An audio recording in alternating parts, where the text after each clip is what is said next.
I brought so many sentences for practice and you will learn so many sentences with Urdu to English also and you will practice with contraction how we will speak. Okay? आप मेरे से सीखेंगे कि मैंने उसको spoken English में कैसे बोलना है. स्पोकन इंग्लिश में कॉन्ट्रैक्शन के साथ बोला जाता है. Then your spoken English will be groom. Okay? How we will say with contraction? It's very cold. It's very cold. Not it is very cold. We will say it's very cold. Okay.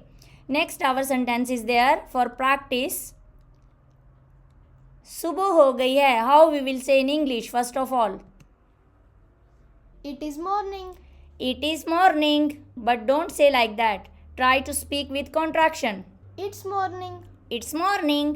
It's morning like this. Okay. Don't say it is morning. That is old. So while speaking you should contract that one. It is को आपने it's. Okay. It's morning.